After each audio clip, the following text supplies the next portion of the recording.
Hi, my name is Colu Henry. I'm the author of Back Pocket Pasta, and today we're going to be making pasta Puttanesca. I was coming home really late after work and I was exhausted and I didn't want to have to continuously order takeout, so I started sort of looking around my pantry and cobbling together these dishes, which were basically what was left in my crisper drawer, some nuts, some herbs, and I started hashtagging them on Instagram, Back Pocket Pasta. The book is, if you shop seasonally and have a well-stocked pantry, then you can pull together a pasta dinner in the same amount of time it takes you to boil water. I love to think of the noodle as a cradle and a vehicle for sort of bringing these flavors forward. If you don't want to use pasta, use a zucchini noodle, but I love a pasta. I wanted to make pasta Puttanesca because I thought it was a really great example of the core of this book, which is essentially pantry items that pull together beautiful pastas. So you have capers, which you can always have on hand, that last forever in the fridge.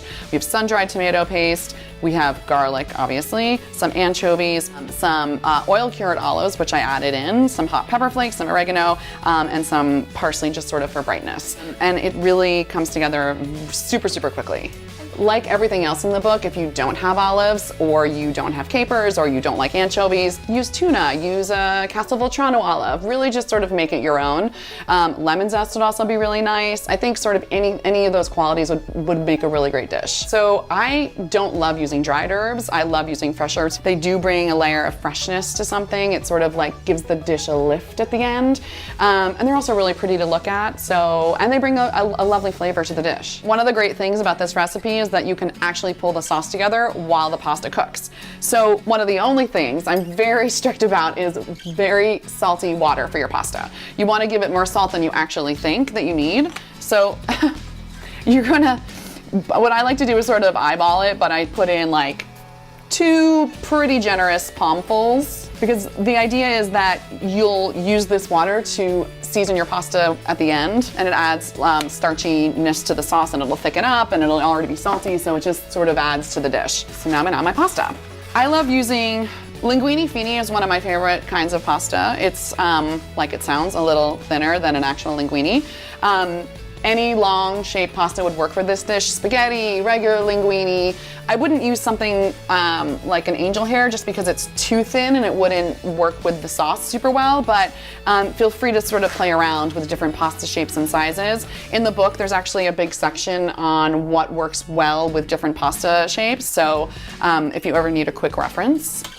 So I'm gonna let this do its thing. And while we do that, I'm gonna heat some oil. In the book, I suggest around 2 tablespoons of olive oil to start this sauce. I'm gonna let that heat up for just a minute, and then I'm gonna add in these thinly sliced garlic cloves and let them infuse the oil. And I like keeping them thinly sliced as opposed to finely chopping them because they have a less chance of burning. And also I like to bite down on a little garlic chip. So I'm gonna take these out now that the oil is nice and flavored. Next, I'm gonna add in my anchovies. So I really want the anchovies just to sort of melt into the oil. So I think a lot of people get a little weirded out or nervous about using anchovies, but they really just add this layer of complexity to a dish, and you don't actually know that they're even there. So people will talk and say, wow, this dish tastes really great. And if they don't like anchovies, you don't even have to tell them because they won't even know. They'll just be so happy that the dish tastes good. So I also added a nice pinch of chili flakes into the oil as well. And I'm gonna add in some tomato paste. Let that cook for a minute. Really what we're doing here is just layering flavors. Now I'm gonna add in the tomatoes. These are chopped. And then I'm gonna add in some capers, the olives, and I'm gonna add the garlic back in. I'm gonna stir this all together. I'm gonna add in half of the oregano, and I'm gonna add in some parsley. I think that the cooked flavor sort of infuses the sauce. And then at the end, I like to top it off to give it a nice brightness. I'm also going to ladle out some of my pasta water because I'm gonna need it to finish my whole dish. So pasta water is a really great secret tool to bringing the whole dish together. There's starch and salt that is in the water from the pasta cooking, so it automatically acts as a thickener when you're finishing your sauce. So I always make sure to ladle out more than I need just because I don't know, every time it comes out differently.